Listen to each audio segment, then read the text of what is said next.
चलो शुरू करते हैं। देखो, कल का जो पढ़ा गया था, कल हम पढ़े थे ना कुछ, कल जो हम पढ़े थे उसी का हम कंटिन्यू करेंगे, उसी को हम कंटिन्यू करेंगे। कल आपको पढ़ाया गया था, एक टॉपिक हमने शुरू किया था, लिथोस्फेयर।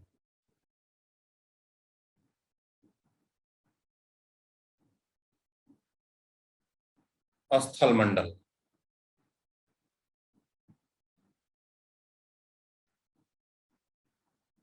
अच्छा, एक बात बताओ, एक बात आपसे मैं पूछ रहा हूँ। ये पूछना पर्पज इसलिए है क्योंकि आपके पढ़ाई से थोड़ा संबंधित है। स्थल मंडल तो हम कल पढ़ रहे थे, एक बात पहले यहाँ मैं आपसे पूछ लूं। देखो, हम जो पढ़ रहे हैं इन्वायरमेंट स्टडीज, जिसे हम ईवीएस बोल देते हैं, जिसे हम ईवीएस बोल देते हैं, इसमें आपका सोशल इन्वायरमेंट भी पढ़ना होता है। आपके जो एग्जामिनेशन में सोशल इन्वायरमेंट करके भी एक चैप्टर है। तो ये बात ध्यान रखना, सोशल, ध्यान से समझना मैं क्या कह रहा हूं, ये आपसे पूछा जा रहा है। सोशल इन्वायरमेंट करके जो चैप्टर है, इसी में आपका पॉलिटिकल इन्वायरमेंट भी आता है। पॉलिटिकल इन्वायरमेंट, और इसी पॉलिटिकल इन्वायरमेंट में गवर्नमेंट वगैरह के बारे में थोड़ा सा जानना होता है।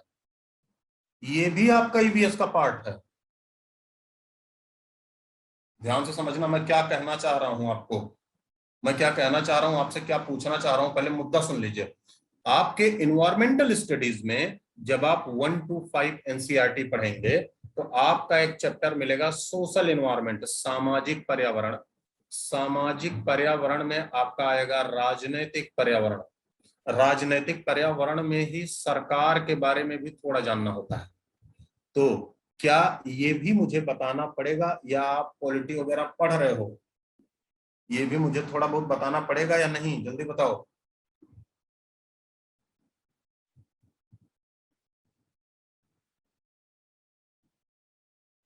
अरे बोलिए,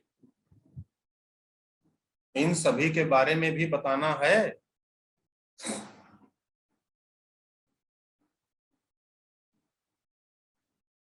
पढ़ा दें ये भी। अच्छा, लेकिन एक बात आपको ध्यान रखनी है, इस सोशल इन्वायरमेंट में जो आपका पॉलिटिकल इन्वायरमेंट है, आपको एक बात एकदम ध्यान रखनी है, इसमें हम बहुत ज्यादा डिटेल नहीं जाएंगे। उतनी ही बातों को जानेंगे जितनी बातें जरूरी होती हैं 1 to 5 क्लास के लिए। इस बात के लिए राजी है ना?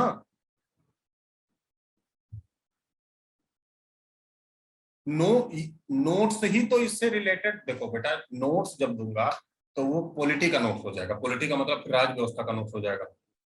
नोट्स ही तो नहीं देने वाला, इसीलिए तो मैं आपसे पूछ रहा हूं, इसका नोट्स ही तो नहीं देने वाला मैं। अगर जो आप लोग ये सोशल इन्वायरमेंट भी मुझसे पढ़ना चाह रहे हैं, पर पहले ये बताइए कि पेडागोजी कब पढ़ाएंगे? मैं पेडागोजी नहीं पढ़ाऊंगा।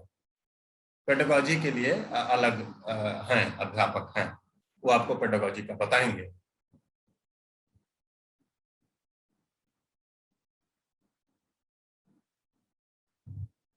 तो क्या ये पॉलिटिकल इन्वायरमेंट, सोशल इन्वायरमेंट भी मुझे पढ़ाना है? ये सरकार वगैरह के बारे में थोड़ा सा बताना है कि नहीं?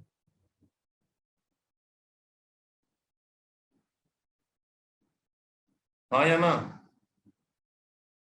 चलो, ठीक है तब, ठीक है तब बता दिया जाएगा, इसके बारे में भी बता दिया जाएगा। थोड़ा हम सोशल इन्वायरमेंट पढ़ाएंगे, तब हम आएंगे अपना बायोस्फीयर वगैरह, तब हम छुएंगे, तब हम family friend, nutrition, food and nutrition, उसके बाद ही छुएंगे। तो चलो आज का मुद्दा हम देखते हैं, और उसके बाद थोड़ा सा हम पॉलिटिकल इन्वायरमेंट में पढ़ेंगे। पॉलिटिकल इन्वायरमेंट में जो सोशल इन्वायरमेंट का पार्ट होता है, सोशल इन्वायरमेंट में आपको फैमिली एंड फ्रेंड भी पढ़ने होते हैं, परिवार और मित्र। परिवार और मित्र से ऐसे हल्के टाइप के क्वेश्चन पूछे जाते हैं जो आप आसानी से कर सको, है ना? ठीक है ना? तो वो सब पूछना है। मैं, सर आप यूपीएससी की तैयारी भी करवाते हैं? तो हाँ, एकदम तैयारी करवाते हैं। ये तो आप लोगों का एक एक दो बैच मुझे लेना पड़ता है, नहीं तो हम एकदम तैयारी करवाते हैं। आखिर अचानक दूसरे हफ्ते आपके पास आते हैं, फिर अगले दूसरे हफ्ते आते हैं, इतने दिन क्या करते हैं? तैयारी ही करवाते हैं। चलिए, तो ध्यान से समझिए, इसे आपको तो थोड़ा सा मैं बता दूंगा, जो आपकी बेसिक बातें होंगी वो मैं बता दूंगा। परेशान सरकार में इतना भी नहीं जानना है, बहुत ज्यादा इसी में घुसे हुए, लेकिन थोड़ा सा बहुत जान लेना है जो आपके एग्जाम से रिलेटेड है। तो चलो लिथोस्फेयर पे पहले आ जाते हैं, जो कल हमने किया था। लिथोस्फेयर जब आप पढ़ेंगे, स्थल मंडल में आपको बताया गया था, कल आपको मैंने बताया था कि लार्ज साइज होता है, large size of crust and upper mantle. बड़ा साइज क्रस्ट और अपर मेंटल का, या लार्ज साइज की जगह आप लिख सकते हैं solid part, solid part of crust and upper mantle is called lithosphere, या जो भी कह सकते हैं, स्थल मंडल कहा जाता है सॉलिड पार्ट को। तो आपको कल मैंने कैसे बताया था, एक बार ध्यान देना। आपको मैंने बताया था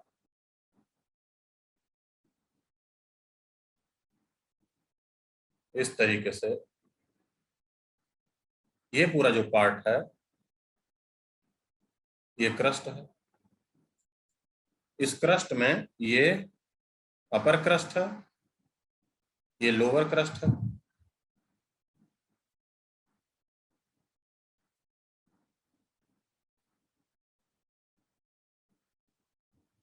ये जो पार्ट है ये इतना,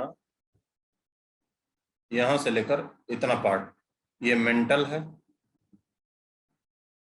ये लोअर मेंटल है, और ये अपर मेंटल है। याद आ रहा है? यहां से लेके ये जो पार्ट है ये कोर है,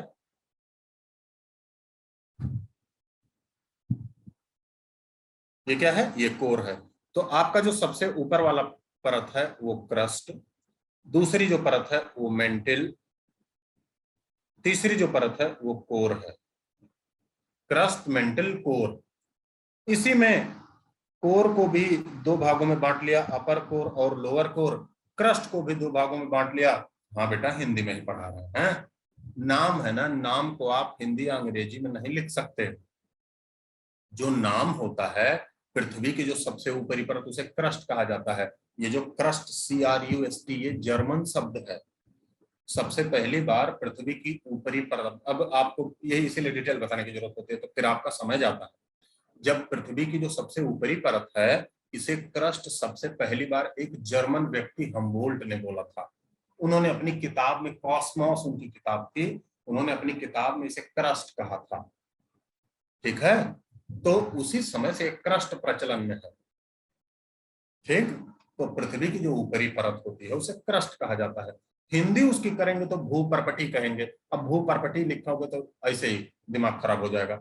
आपको ऐसे समझना है, पृथ्वी की जो ऊपरी परत है उसे क्या कहते हैं, क्रस्ट कहते हैं। उसमें भी दो दो डिफरेंट लेयर है, अपर ऊपरी क्रस्ट, लोअर निचली क्रस्ट। फिर उसके बाद मेंटल है। मेंटल में अपर मतलब ऊपरा में, ऊपरी मेंटल, नीचे मतलब निचला मेंटल। तीसरी जो कोर है, तीसरी जो परत है कोर है। कोर का मतलब अंदर का भाग, एकदम कोर। तो उसका ऊपरी कोर और निचला कोर, ये नाम है। नाम को आप हिंदी या अंग्रेजी में नहीं कर सकते। नाम को आप नाम में ही लिखो। जो हिंदी अंग्रेजी करने लायक होगा वो मैं हिंदी अंग्रेजी कर दूंगा। देखो, लिथोस्फेयर की हिंदी स्थल मंडल, ये हिंदी जरूरी थी। लिथोस्फेयर की जो हिंदी है वो स्थल मंडल, हमने उसे कर दिया। लेकिन आप अब अगर जो नाम को अंग्रेजी या हिंदी में करोगे तो गड़बड़ हो जाएगा। अब लालू यादव को धीरे से बोला जा रहा है, लालू यादव को अब जो बिहार में आप जाएंगे और उसके बाद रेड यादव बोल देंगे तो नतीजा क्या होगा ये आपसे पूछने की जरूरत नहीं है कि बताओगे नतीजा क्या होगा। मुलायम सिंह यादव को सॉफ्ट सिंह यादव बोल देंगे, ट्रांसलेशन कर दिया उनके नाम का, क्या होगा नतीजा, गड़बड़ हो जाएगा ना। अब नहीं बोलोगे तो मुलायम सिंह यादव, सॉफ्ट सिंह यादव बोल दिया, हो गया ब्लंडर। ऐसे बोल दिया मनमोहन सिंह, ऐसे सिंह जो मन को मोह ले, क्या इसकी अंग्रेजी करोगे, चार्मिंग सिंह कर दो, हो जाएगा ना। अर्थ का ना, तो नाम में ही लिखेंगे। चलो अब आ जाओ। तो आपको बताया गया था, एक बार इसे फिगर को देखो, देखो ये बातें बताई गई थी। देखो ये पृथ्वी है पूरा, तो पृथ्वी का हमने देखो इतना पार्ट हम ऐसे निकाल लिए, ऐसे इतना पार्ट निकाल लिए, इसी को तो हम स्टडी कर रहे हैं, ऐसे इसी को की तो स्टडी कर रहे हैं। देखो ये मेंटल, ये कोर, ये क्रस्ट ऊपर वाला क्रस्ट, ठीक है, इसी को तो हम स्टडी कर रहे हैं। इसी को हम मैं अपने हाथ से बना के कर रहा हूँ, जिससे आपको कंफ्यूजन ना हो। मुझे पता है ये लिखा लिखाया अगर जो आप समझ ही जाते तो फिर कोचिंग क्यों करते। तो पृथ्वी की जो सबसे ऊपर वाली परत है, कल जो बताया गया था उसी को रिवीजन कर रहे हैं, उसी के आगे बढ़ेंगे। कल जो बताया गया था आपको कि पृथ्वी की जो सबसे ऊपर वाली परत है वो क्रस्ट है, उसके बाद मेंटल है, उसके बाद कोर है। ध्यान से देखो, क्रस्ट, ऊपरी क्रस्ट और निचली क्रस्ट, यहाँ ये 25 किलोमीटर पे क्रस्ट दो भागों में बट जाती है, अपर क्रस्ट और लोअर क्रस्ट। सब लोग ध्यान दो एकदम, इधर उधर अगर जो आपका ध्यान कहीं और, हम मोबाइल रख के कुछ और कर रहे हो तो ये सब छोड़ो, चुपचाप यहाँ ध्यान दीजिए आप सब। फिर से मैं कह रहा हूँ, क्रस्ट दो भागों में बंट जाती है, ऊपरा ऊपरी और निचला, 25 किलोमीटर पे। फिर से देखो, पृथ्वी की ऊंचाई से 33 किलोमीटर की हाइट पर क्रस्ट के बाद शुरू हो जाता है ये पार्ट मेंटल, ELE, मेंटल शुरू हो जाता है 33 किलोमीटर की हाइट पर। फिर से देखो, 33 किलोमीटर की हाइट के बाद लगभग 700 किलोमीटर जाने पर शुरू हो जाता है लोअर मेंटल। लोअर मेंटल मतलब मेंटल दो भागों में बट गया, 700 किलोमीटर। 700 किलोमीटर के बाद धीरे धीरे धीरे धीरे धीरे गए 2900 किलोमीटर पर, और 2900 किलोमीटर पर बट गया, मेंटल से अलग हो गया ये कोर। कोर उसके बाद अंतिम में गए जाते जाते जाते जाते 2900 किलोमीटर, 5150 किलोमीटर पर ये कोर भी दो भागों में बट गया, ऊपर वाला कोर अपर कोर और नीचे वाला कोर लोअर कोर। ये जो पृथ्वी की कोर, ये जो पृथ्वी की ऊंचाई मिली, यहाँ देखो ध्यान से, आपको दिया गया है, देखो ये पृथ्वी की ऊंचाई कहाँ मिली, 63,000, ये सॉरी 6,378, 6,378 मिला। तो इसे क्या मिला, 6,378 किलोमीटर मिला। तो पृथ्वी की जो कोर है उसकी गहराई मैक्सिमम कितनी है, 6,378, 5100 किलोमीटर। अब ध्यान से देखो, देखो ध्यान से, पृथ्वी की ऊपरी सतह ऐसे समांगी नहीं है, ये पृथ्वी की अपर क्रस्ट, लोअर क्रस्ट और अपर मेंटल यहां तक।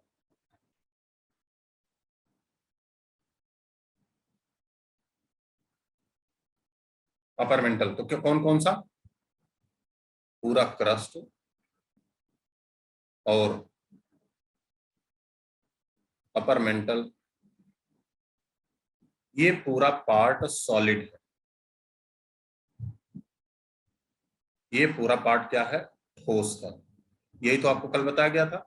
और इसी ठोस पार्ट को कह दिया जाता है लिथोस्फेयर। देखो मैंने क्या लिखा, solid part of crust and upper mantle called called lithosphere. और इसी पार्ट को क्या कह दिया जाता है, लिथोस्फेयर। फिर से देखो, ये 700 किलोमीटर से लेकर 2900 किलोमीटर पर ये क्या है, लोअर मेंटल। ये जो लोअर मेंटल है, ध्यान से समझना, ये जो लोअर मेंटल है ये सेमी लिक्विड है, अर्ध द्रवित है, द्रव है लेकिन आधा चिपचिपा पदार्थ है, ऐसे समझना है।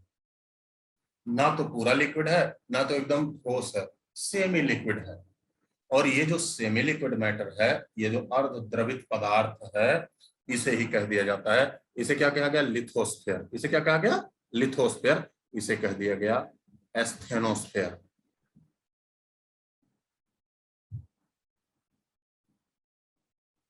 दुर्बल मंडल, ये दुर्बल है। दुर्बल का मतलब इसमें माध्यम क्या है, कम है। फिर से देखो, 2900 किलोमीटर से शुरू हुआ और 6,378 किलोमीटर पर ये पूरा का पूरा ये कोर है। ये कोर, ये कोर द्रव है, लिक्विड है, लेकिन बहुत अधिक डेंसिटी के कारण, बहुत अधिक घनत्व के कारण ये जमी अवस्था में है, फ्रीज्ड है।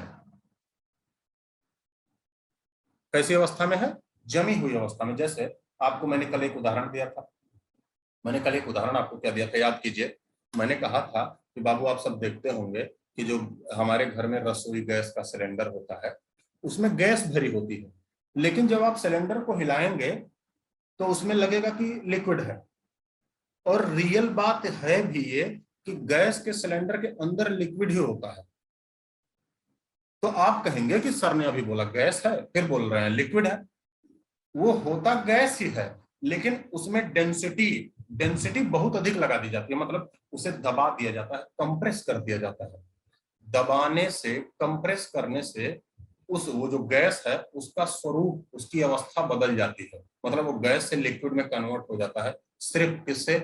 सिर्फ उसमें कंप्रेशन करने से, सिर्फ उसमें डेंसिटी बढ़ाने से। मतलब क्या हुआ, निष्कर्ष क्या निकला?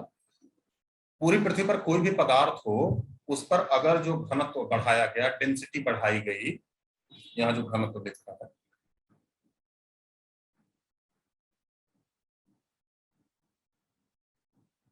अगर जो घनत्व बढ़ाया गया, डेंसिटी बढ़ाई गई, तो घनत्व बढ़ाने से, डेंसिटी बढ़ाने से उस पदार्थ की अवस्था, उस पदार्थ का रूप बदलता है। तो हम क्या करते हैं, हम उस गैस को, जिसे लिक्विड पेट्रोलियम गैस कहते हैं, लिक्विड पेट्रोलियम गैस को हम कंप्रेस कर देते हैं और इतने बड़े सिलेंडर में 14 किलो के रूप में उसे कन्वर्ट कर देते हैं। अब फिर क्या हुआ, अगर जो फिर से हमें उसे गैस के रूप में पाना है, मान लिया हम चाह रहे हो कि हमें फिर से वो गैस के रूप में मिल जाए, तो अगर जो फिर से हमें उसे गैस के रूप में पाना है तो एक इक्विपमेंट्स लगाएंगे, एक यंत्र लगाएंगे, उस यंत्र का नाम रेगुलेटर होगा। अब वो रेगुलेटर करता क्या है, वो रेगुलेटर, हम रेगुलेटर ऐसे घुमाए, रेगुलेटर से एक पिन निकला, पिन क्या करता है, गैस के एक नीचे एक पिन होता है, उसमें भी उसमें पिन में टकराता है और गैस में डेंसिटी, मतलब घनत्व कम हो जाता है। गैस में हल्की हवा गई रेगुलेटर पे पिन करने से, जैसे ही हल्की सी हवा गई, मतलब सिलेंडर जो है उसमें डेंसिटी कम हो गई, घनत्व कम हो गया। और घनत्व, मात्र घनत्व के कम होने से तुरंत वो लिक्विड, तुरंत कन्वर्ट हो गया गैस में, और फिर उस गैस का यूज हम खाना बनाने के लिए कर लिया। मतलब क्या निकला इससे निष्कर्ष, पदार्थ के, कोई भी पदार्थ हो, उसके घनत्व को बढ़ाने या घटाने से उसकी अवस्था, उसका स्वरूप, उसका शेप, उसकी साइज क्या होती है, बदलती। तो हम पृथ्वी के अंदर क्या देख रहे हैं, पृथ्वी के अंदर ये जो कोर हमें मिल रहा है, ये देखो, ये जो कोर हमें मिल रहा है पृथ्वी के अंदर, ये कोर लिक्विड है। लेकिन कोर लिक्विड होने के साथ साथ यहाँ डेंसिटी बहुत ज्यादा है, हाई डेंसिटी है, या आप कह सकते हो मैक्सिमम डेंसिटी है, जिससे ये कोर क्या है, जमी हुई अवस्था में, फ्रीज्ड है। और इस फ्रीज्ड पार्ट को कहा जाता है ब्रायोस्फीयर।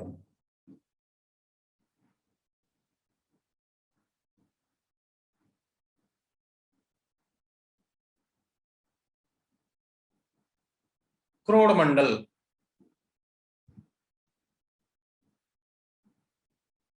ठीक है, इसे ब्रायोस्फीयर कह दिया जाता है। तो आराम से आप ऐसे समझ सकते हैं, हमें पृथ्वी की 3 परतें बताई गई, पृथ्वी की 3 परतें बताई गई, 3 परतों में, ध्यान से समझना, पृथ्वी की 3 परतों में, तीन तीन जो 3 परतें बताई गई, पहली परत क्रस्ट, दूसरी परत कौन सी, दूसरी परत मेंटल, तीसरी परत कौन सी, कोर।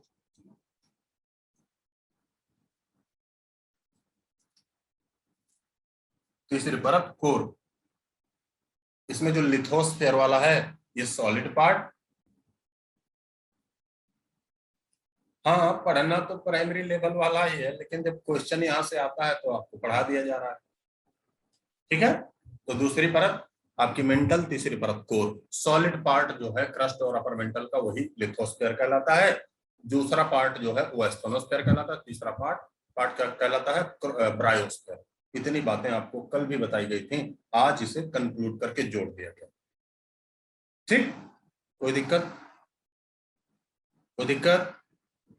चलो आगे बढ़ जाते हैं। अब इसके बाद ये सारी बातें आपको फिगर में दी गई हैं,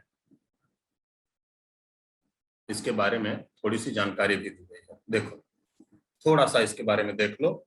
ये आपके 5 वाली एनसीईआरटी तक, ये 1 to 5 वाली एनसीईआरटी का कोई संबंध इससे नहीं है, इसमें नहीं है। ये आपके 7th में या 6th की एनसीईआरटी में मिलेगा, है ना।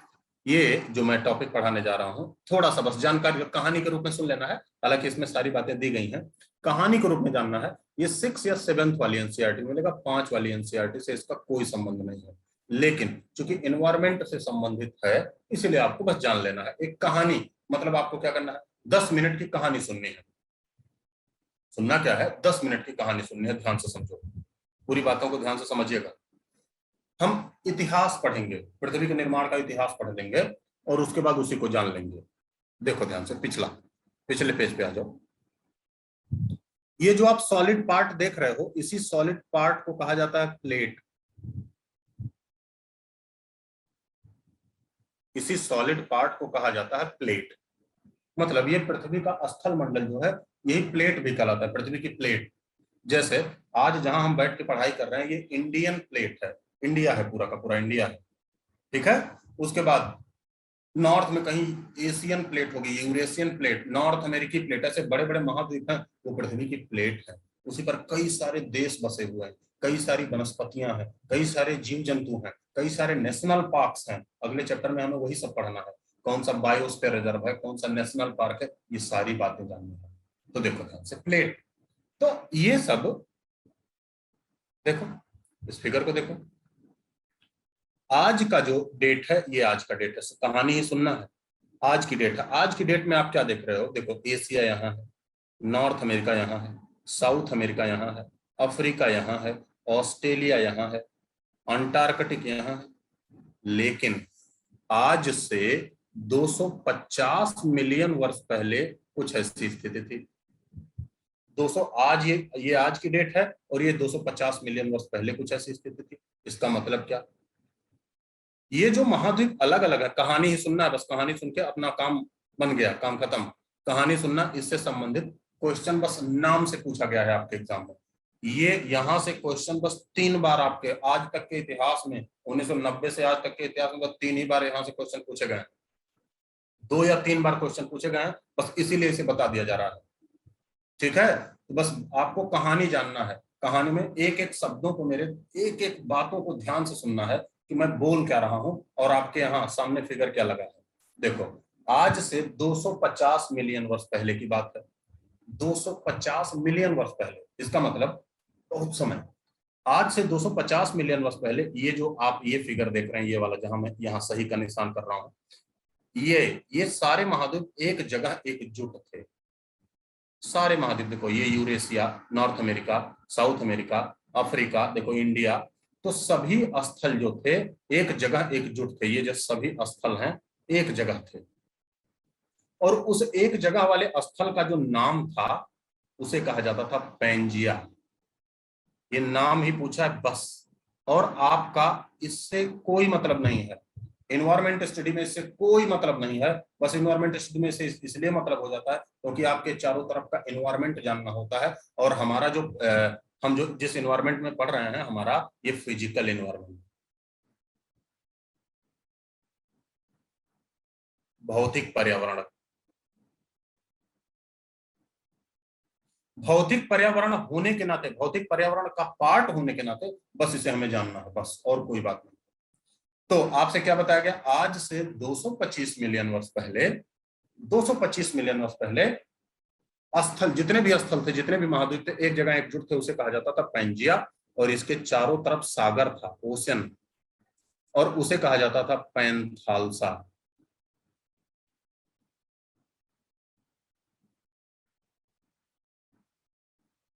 पैंथालसा नाम जानना है, ये सागर पैंथालसा था। तो आज से 225 मिलियन वर्ष पहले सागर को पैंथालसा का, इसके चारों तरफ सागर था, पैंथालसा का।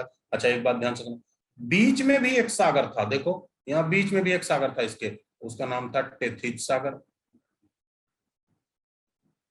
यही बात यहाँ है, देखो ये पैंजिया, बीच में टेथिज, और चारों तरफ पैंथालसा।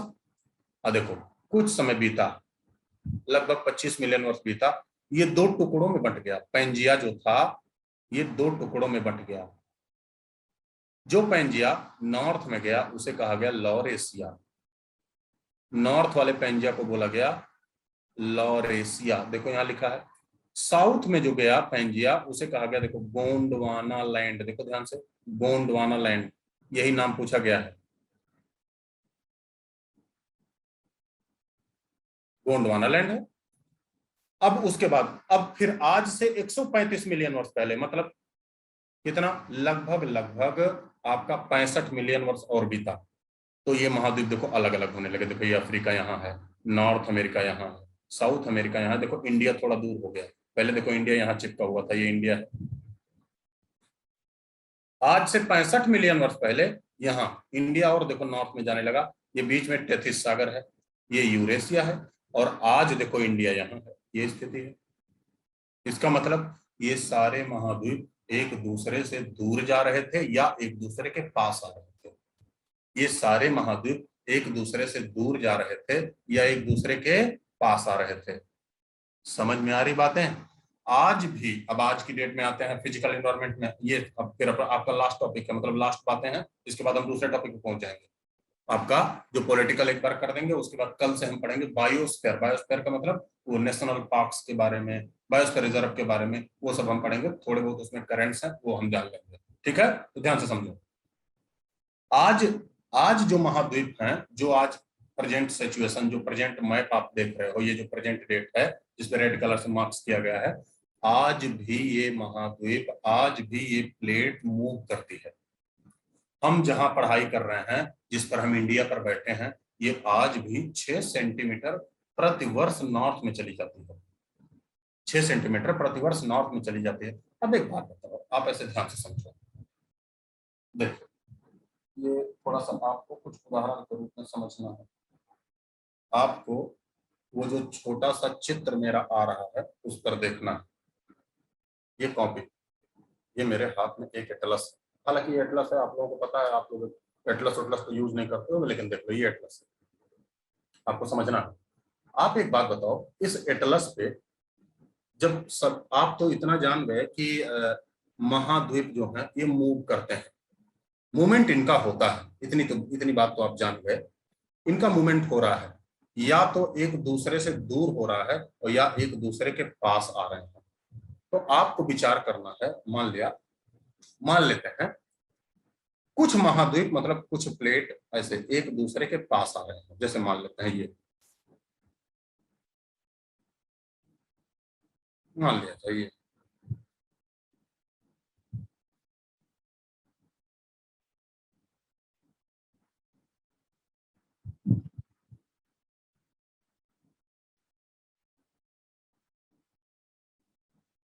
मान लेते हैं, ये भी इधर आ रहा है, ये भी इधर आ रहा है, और ये भी इधर आ रहा है।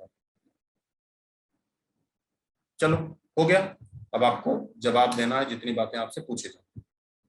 आपको मानना है कि ये देखो, आपको मानना है मेरा ये हाथ, ये कोई इधर वाला महाद्वीप है, मेरा ये हाथ कोई इधर वाला महाद्वीप है, ये दोनों एक दूसरे के पास आ रहे हैं। अब ध्यान से समझना, जब ये दोनों एक दूसरे के पास आएंगे, ये भी पास आ रहा है और ये भी पास आ रहा है,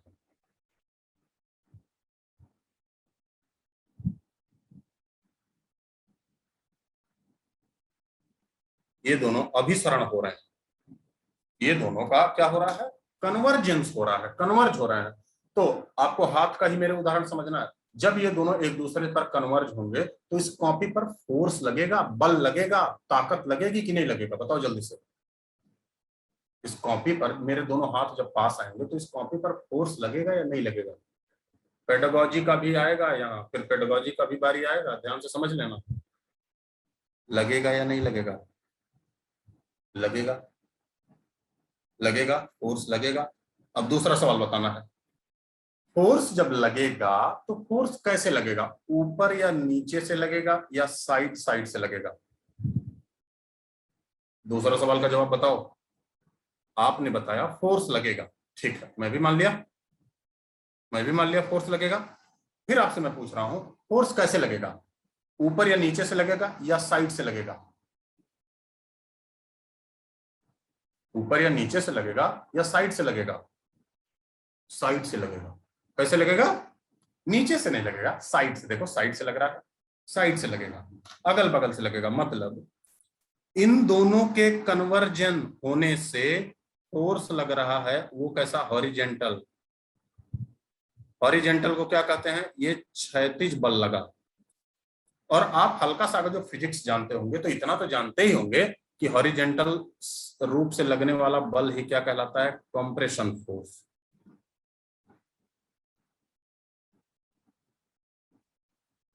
हॉरिजेंटली लगने वाला फोर्स जो होता है उसी को क्या कहते हैं, कंप्रेशन फोर्स, संपीड़न बल।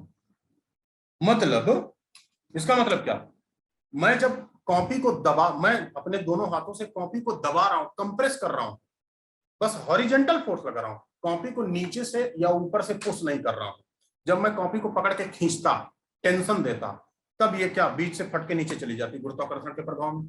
मैं कॉपी को दबा रहा हूं और दबाने से कॉपी क्या सही सलामत है या मुड़ के ऊपर उठ जा रही है, देखो सही सलामत है या धीरे धीरे ऊपर उठ रही है, धीरे धीरे ऊपर उठ जा रही है। इसका मतलब क्या, कॉपी मुड़ जा रही है, इसका मतलब अब आगे बढ़ो।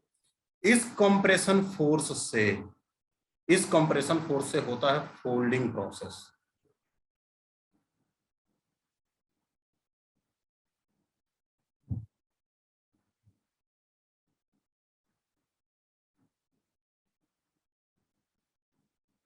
मोड़ की प्रक्रिया होती है, या किसकी प्रक्रिया, वलन की प्रक्रिया होती है। वलन, मोड़ना, मुड़ने की प्रक्रिया होती है।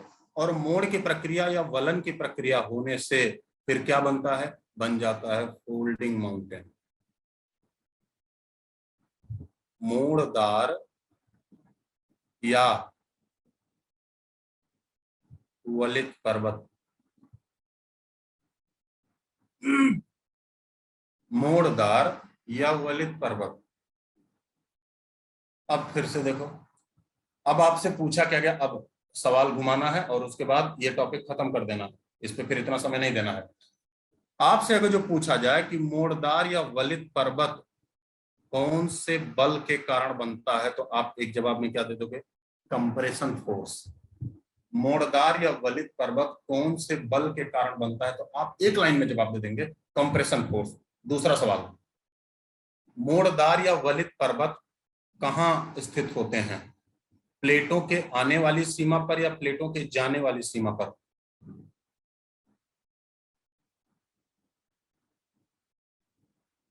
जैसे मैं स्टेटमेंट बोलूं, आपसे स्टेटमेंट बोला जाए कि फोल्डिंग माउंटेन ऑलवेज लोकेटेड, ध्यान से समझना, मैं स्टेटमेंट बोलूं, आपको बस लगाना है सही या गलत। Folding mountain always located diverging plate boundary. Folding mountain always located diverging plate boundary, ये बात सही है या गलत। मैं जो बोला ये बात सही है या गलत, एक आदमी जवाब देगा, 50 लोग बैठ के क्लास कर रहे हैं और एक आदमी जवाब दे रहा है। जो बातें मैं अभी आपसे बोला, मोड़दार पर्वत हमेशा प्लेटों की दूर जाने वाली सीमा पर स्थित होते हैं। मोड़दार पर्वत प्लेटों की दूर जाने वाली सीमा पर स्थित होते हैं। क्या ये बात सही है या गलत, ये कोई प्लेट 1 है और ये कोई प्लेट 2 है, तो ये प्लेटें दूर जा रही हैं या पास आ रही हैं,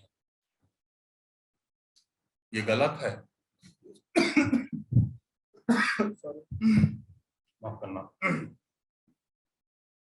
तो इसमें आप सही क्या करोगे, मोड़दार पर्वत प्लेटों की पास आने वाली सीमा पर होते हैं। मोड़दार पर्वत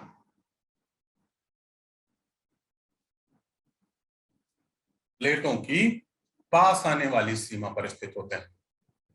बातें समझ में आ रही हैं, कोई दिक्कत यहां तक। तो इससे दो सवाल बने, एक पहला सवाल, तो देखो पहला सवाल क्या बना, हाँ इट्स एट कन्वर्जिंग साइड, हाँ ठीक, थैंक यू थैंक यू। तो पहला सवाल जो बना उसे आप क्या कर सकते हो, मोड़दार पर्वत हमेशा प्लेटों की पास आने वाली सीमा पर होते हैं। दूसरा क्या, मोड़दार पर्वत बनते ही है कंप्रेशन फोर्स से, और कंप्रेशन फोर्स लगता ही है प्लेटों के आने से। क्या इतनी बातें मैं समझा पाया, अब उसका उदाहरण दे दिया जाए।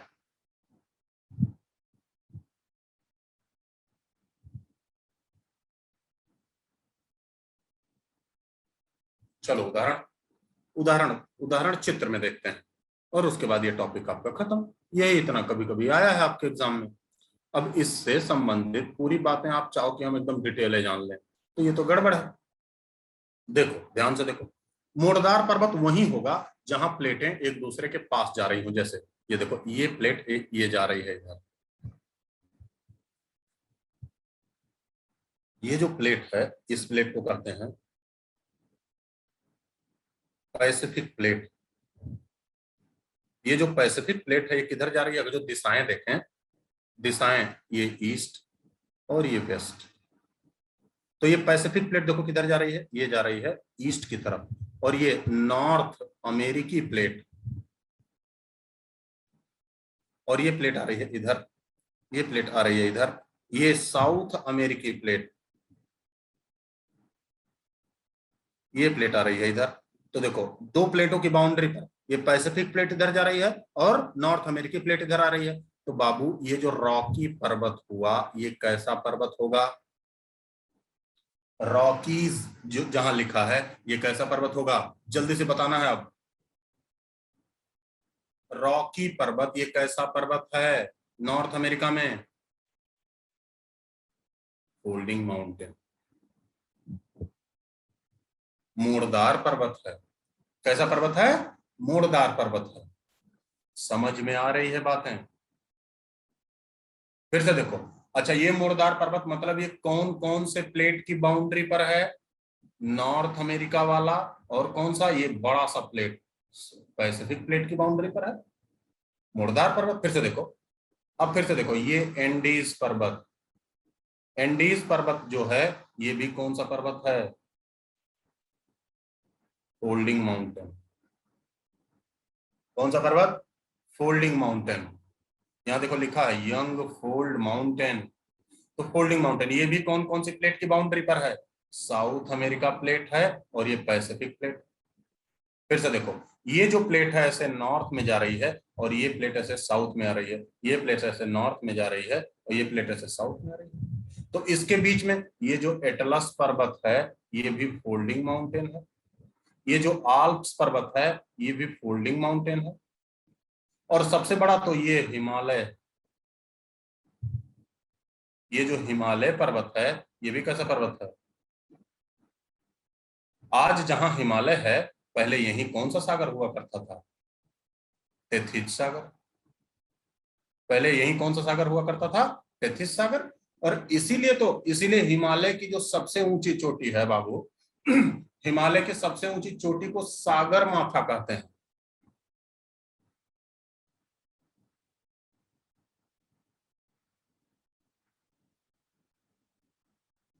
सागर माथा कहते हैं। हिमालय की जो सबसे ऊंची चोटी है उसे क्या कहा जाता है? सागर माथा। सागर का माथा, पहले यहां सागर था, सागर का माथा। माथा का मतलब पैर या सर? पहले तो ये बता दो, माथा का मतलब पैर या सर? पैर, पैर ना।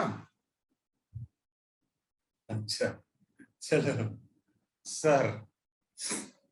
तो सागर माथा, और इसी सागर माथा चोटी को ध्यान से सुनना, इसी सागर माथा चोटी को एक अंग्रेज बेटा यहाँ सर्वे कर रहा था 1934 में, और उस अंग्रेज का सर्वे इतना अच्छा गया कि इसी सागर माथा चोटी को अंग्रेजों ने, ब्रिटिश गवर्नमेंट ने इसी सागर माथा चोटी का नाम रख दिया क्या? उसी अंग्रेज के नाम पे रख दिया।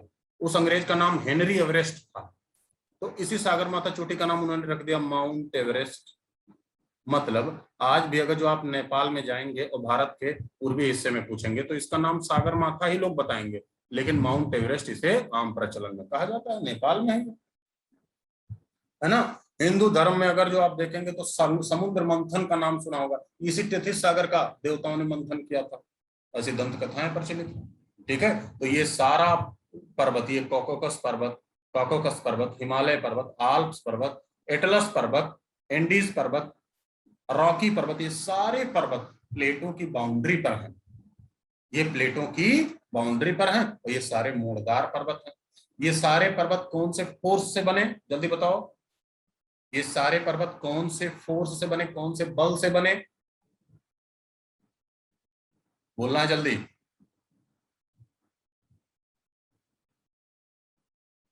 Compression force. तो फिजिकल इन्वायरमेंट में ये एक बात हो गई।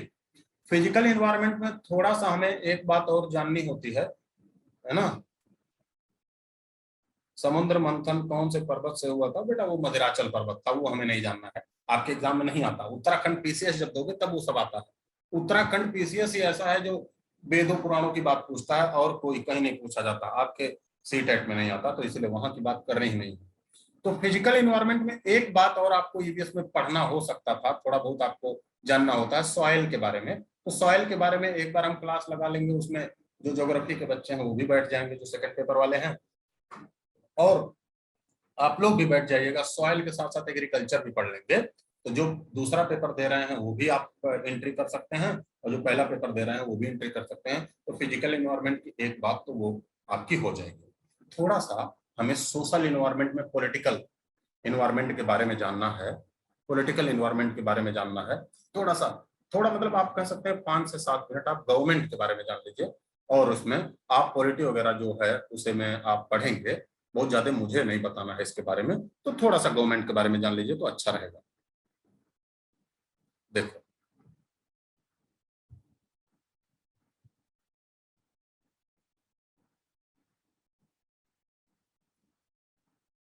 हम थोड़ा सा पढ़ने जा रहे हैं सोशल इन्वायरमेंट। सोशल इन्वायरमेंट में पॉलिटिकल, पॉलिटिकल में हम थोड़ा सा जानने जा रहे हैं सरकार को। ध्यान से समझना, सरकार अपने अंगों के माध्यम से काम करती है, ऑर्गन होते हैं सरकार के। सरकार के जो बेसिकली 3 अंग होते हैं, ये बस आपके ईवीएस के लिए, बस इससे ज्यादा कुछ नहीं मैं बताने वाला, ना तो हमारे पास इतना समय है कि आपको पॉलिटी में नहीं पढ़ा रहा हूं। तो सरकार के जो अंग होते हैं, इन सरकार के अंगों में एक अंग जो होता है वो कानून को लागू करता है।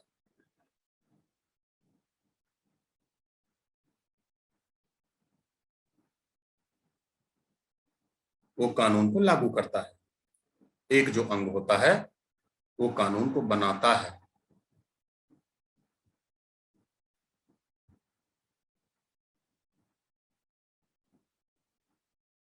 एक अंग जो होता है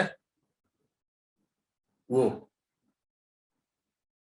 कानून का परीक्षण करता है, लॉ को एग्जामिन करता है। इससे संबंधित कुछ करंट्स बातें भी हो जाएंगे, आपको जान लेना है। लॉ को इंफोर्स वाले, कानून को लागू करने वाले अंगों को, ये जो कानून को लागू करने वाला अंग है इसे कहा जाता है एग्जीक्यूटिव।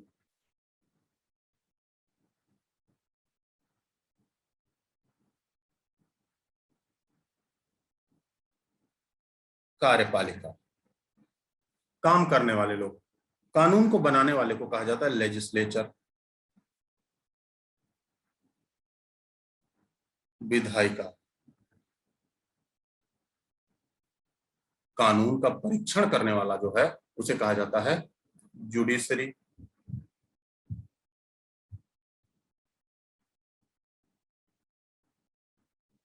क्या कह दिया गया? न्यायपालिका। अब आपको पूरा डिटेल नहीं जानने की जरूरत है, आपको अपने पॉलिटिकल इन्वायरमेंट में बस इतना जान लेना है कि ये सरकार के अंतर्गत कार्यपालिका कौन सी है, सरकार के अंतर्गत अंतर्गत विधायिका कौन सी है, सरकार के अंतर्गत न्यायपालिका कौन सी है, इतना जान लेना है। और इसे कैसे जानोगे? देखो मैं यहाँ इंडेक्स बना दे रहा हूँ, 5 मिनट में काम ही हो जाए। जैसे ध्यान से देखो, यहाँ मैं इंडेक्स बना दे रहा हूँ। तो यहाँ हम जान लिए कार्यपालिका के बारे में, यहाँ हम जान लिए विधायिका के बारे में, यहाँ हम जान लिए एग्जीक्यूटिव मतलब न्यायपालिका के बारे में यहाँ जान लिए। तो देखो, और 2 इंडेक्सेस बना दिए गए, 2 बना दिए गए। यहाँ हम जान लिए केंद्र सरकार के बारे में, केंद्र सरकार की कार्यपालिका, केंद्र सरकार की विधायिका, न्यायपालिका। यहाँ हम जान लिए राज्य सरकार, स्टेट गवर्नमेंट। और इतना अगर जो आप जान लिए तो आपका जो पॉलिटिकल सोशल एनवायरनमेंट में वो लगभग लगभग इससे बाहर आपके 5 तक क्लास 5 वाले क्वेश्चन इससे बाहर तो नहीं पूछे जाएंगे। एक बच्चे को इससे ज्यादा जानने की जरूरत नहीं होती, पॉलिटी पूरा डिटेल नहीं जानना होता। देखो कैसे, कार्यपालिका में केंद्र सरकार में कौन कौन आता है? सबसे पहले आता है पहला पहला जो व्यक्ति है वो आता है, यहां ऐसे लिखना, राष्ट्रपति। फिर दूसरा, ये ऐसे यहां लिखो, पहला जो व्यक्ति आएगा, थोड़ा सा करेक्ट करो इसे, पहला जो व्यक्ति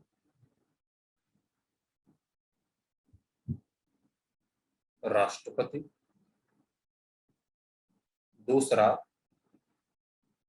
प्रधानमंत्री, तीसरा काउंसिल ऑफ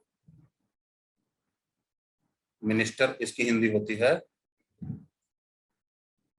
मंत्री परिषद, चौथा अटॉर्नी जनरल, महा न्यायवादी। ये तो ज्यादा ही जगह ले रहा हूं, ठीक है, ये हो गया। ऐसे ही राज्य सरकारों में राष्ट्रपति की जगह हो जाता है राज्यपाल, प्रधानमंत्री की जगह यहां हो जाएगा सीएम, मंत्रिपरिषद वही रहती है, महान्यायवादी की जगह यहां हो जाता है एडवोकेट जनरल, इसे कहा जाता है महाधिवक्ता। ये हो गया काम। विधायिका देखो, केंद्र की विधायिका जो है, केंद्र में नियम कानून बनाने की संस्था, इसे कहते हैं संसद, पार्लियामेंट।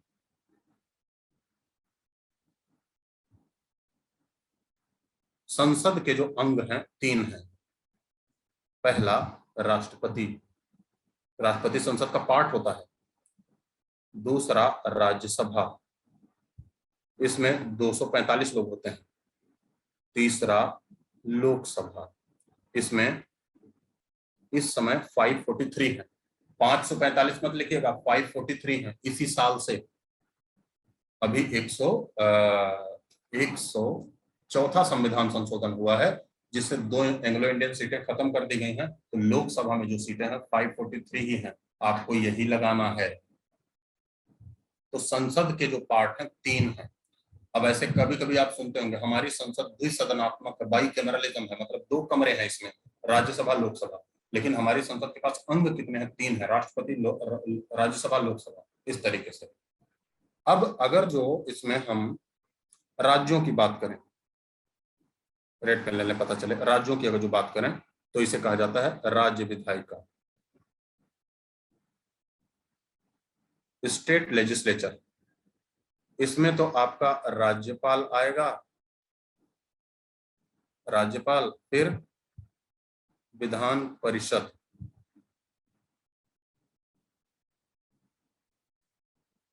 विधान परिषद आएगी, और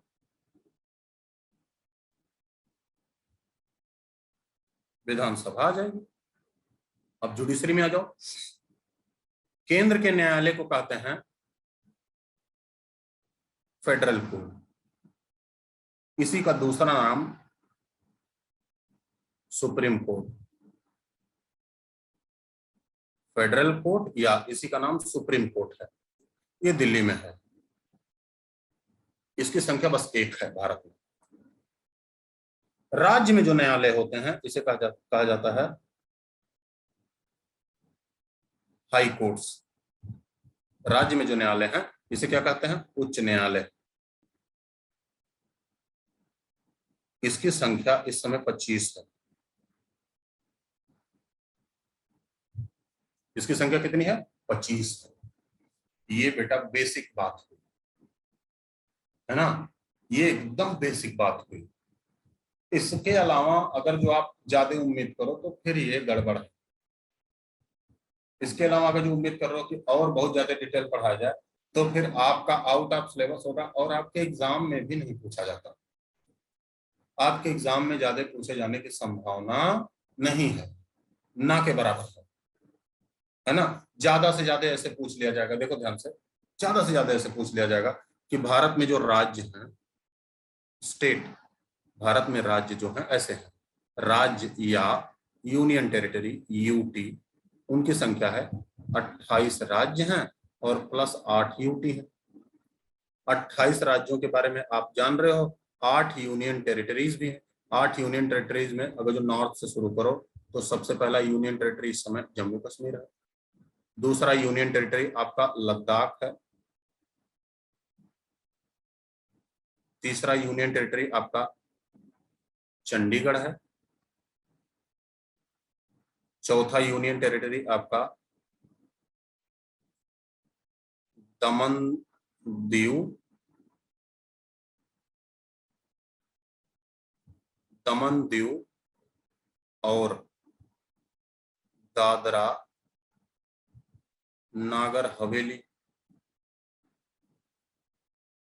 दमन दीव और दादरा नागर हवेली ये दोनों 2019 में एक कर दिया गया। 2019 में ही एक हुआ, इसीलिए ये मैं एक ही लिख रहा हूं, ये थोड़ी न्यूज में है इसलिए ध्यान से। पांचवा जो है दमन दीव हो गया, पांचवा चंडीगढ़, दमन दीव। अच्छा दिल्ली तो मैं लिखा ही नहीं, यहां दिल्ली लिख लो। दिल्ली के बाद छठा पुदुचेरी, सातवां और आठवां, सातवां है लक्षद्वीप, आठवां है अंडमान और निकोबार। आपके भी एग्जाम में ज्यादा से ज्यादा पूछा जा सकता है ये चौथा, क्योंकि ये न्यूज में। 2019 में इन दोनों यूटीज को, ये दो थे, दमन दीव अलग था, दादरा और नागर हवेली अलग था। दादरा यहाँ एंड होगा, दादरा एंड नागर हवेली अलग था। इनको 2019 में एक कर दिया गया, नहीं तो 8 की जगह ये संख्या कितनी थी, 9 थी। 2019 से पहले यूटीज की संख्या 9 थी। ठीक है, ये जम्मू कश्मीर और लद्दाख के नए बने हैं। 370 जब हटा, 2 यूटी नए बने हैं। 28 राज्यों के बारे में आप ऐसे ही तैयार कर लोगे। इससे ज्यादा आपका सोशल इन्वायरमेंट के बारे में जो पॉलिटिकल पार्ट नहीं पूछा सकता। आपको करना बस ये है, आप भारत का नक्शा देख लीजिएगा एक बार, आप भारत का नक्शा देख लीजिएगा एक बार। अब अंतिम पे आ जाते हैं। अंतिम में आपको आज एक नोट्स दिया जा रहा है, ये नोट्स आप पढ़िएगा। देखिए आज आपको ये नोट्स दिया जा रहा है, ये कहाँ मिलेगा,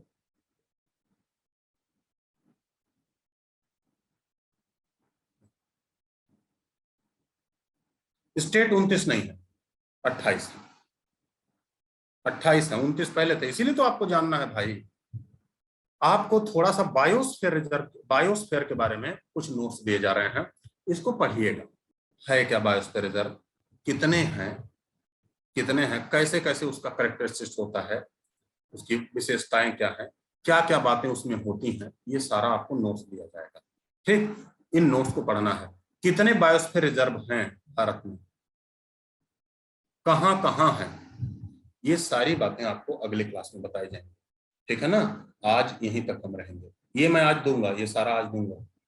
ठीक, 29 राज्य नहीं है, 28 है। तो आज यहीं तक, जितनी बातें आज आपको समझाई गई एकदम मैं समझा पाया, दिमाग तक आपके गई है सारी बातें, जल्दी बोलें।